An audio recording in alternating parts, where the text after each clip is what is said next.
क्या भगवान हमारे द्वारा दिए गए भोग को स्वीकार करते हैं? आज इस बारे में मैं बात करूंगी। एक कहानी के द्वारा बताऊंगी कि क्या हम लोगों में से कई लोगों के मन में उठता होगा कि भगवान हमारे द्वारा दिए गए भोगों को स्वीकार करते हैं, और अगर करते हैं तो वो कम क्यों नहीं होता है।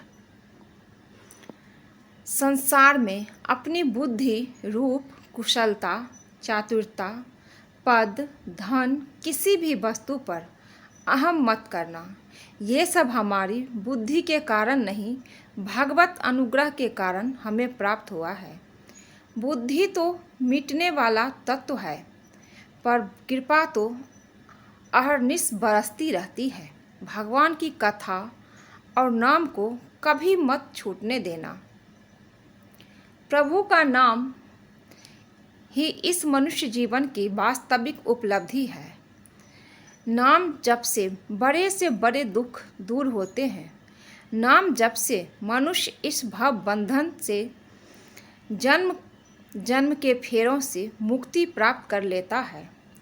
नाम जप से नाम का प्रभाव हमारे वातावरण को कभी दूषित नहीं होने देता।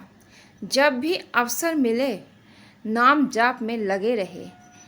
जय जय श्री राधे कृष्णा, श्री हरि आपका कल्याण करेंगे। अब प्रश्न ये उठता है कि क्या भगवान हमारे द्वारा चढ़ाया गया भोग ग्रहण करते हैं? यदि पाते हैं तो वो वस्तु कम क्यों नहीं होती, और यदि नहीं पाते तो भोग लगाने का क्या लाभ है? एक लड़के ने पाठ के बीच में अपने गुरु से यह प्रश्न किया। गुरु ने तत्काल कोई उत्तर नहीं दिया। वे पूर्वतः पाठ पढ़ाते रहे। उस दिन उन्होंने पाठ के अंत में एक श्लोक पढ़ाया।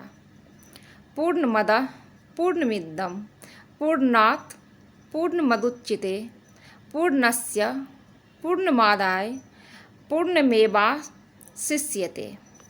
पाठ पूरा होने के बाद गुरु ने शिष्यों से कहा कि वे पुस्तक देखकर श्लोक कंठस्थ कर ले। 1 घंटे बाद गुरु ने प्रश्न करने वाले शिष्य से पूछा कि उसे श्लोक कंठस्थ हुआ या नहीं। उस शिष्य ने पूरा श्लोक शुद्ध गुरु को सुना दिया।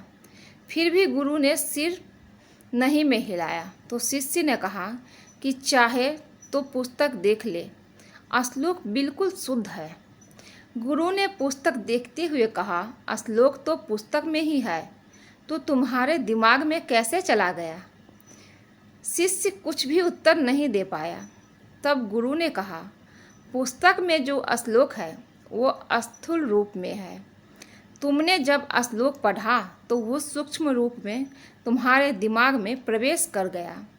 उसी सूक्ष्म रूप में वो तुम्हारे मस्तिष्क में रहता है, और जब तुमने इसको पढ़कर कंठस्थ कर लिया तब भी पुस्तक के स्थूल रूप में श्लोक में कोई कमी नहीं आई। इसी प्रकार पूरे विश्व में व्याप्त परमात्मा हमारे द्वारा चढ़ाए गए निवेदन को सूक्ष्म रूप में ग्रहण कर लेते हैं, और इससे वस्तु के स्थूल रूप में कोई कमी नहीं होती। उसी को हम प्रसाद के रूप में ग्रहण करते हैं। शिष्य को उसके प्रश्न का उत्तर मिल गया। गुरु की इस व्याख्या से शिष्य को अपने प्रश्न का उत्तर स्पष्ट रूप से मिल गया। उसने समझा कि भोग चढ़ाने का अर्थ सिर्फ भगवान को भौतिक वस्तु देना नहीं, बल्कि यह हमारी श्रद्धा और भक्ति का प्रतीक है। भगवान उस भोग को सूक्ष्म रूप में ग्रहण करते हैं और हमें प्रसाद के रूप में आशीर्वाद देते हैं। यह जानकर शिष्य ने गुरु का धन्यवाद किया और उसने भक्ति के महत्व को और भी गहराई से समझा। उसने महसूस किया कि पूजा पाठ और भोग लगाने का असली उद्देश्य ईश्वर के प्रति अपनी श्रद्धा और समर्पण व्यक्त करना है, न कि भौतिक वस्तुओं का लेन देन। गुरु ने शिष्य को यह समझाया कि भोग और प्रसाद की प्रक्रिया केवल धार्मिक अनुष्ठानों तक सीमित नहीं है। यह हमारे जीवन के हर पहलू में लागू होती है। जब हम किसी को मदद करते हैं और प्रेम और सम्मान देते हैं, तब भी यह एक प्रकार का भोग होता है। हमारे द्वारा किया गया यह भोग परमात्मा द्वारा ग्रहण किया जाता है और हमें आंतरिक शांति और संतोष के रूप में उसका प्रसाद मिलता है। इस प्रकार शिष्य ने समझा कि हर क्रिया जो हम भक्ति और श्रद्धा से करते हैं, वो भगवान तक पहुंचती है और हमें उसके फल के रूप में आशीर्वाद मिलता है। भोग और प्रसाद केवल धार्मिक कृत्य नहीं है, बल्कि वो हमारे जीवन की हर सकारात्मक क्रिया का प्रतिनिधित्व करते हैं।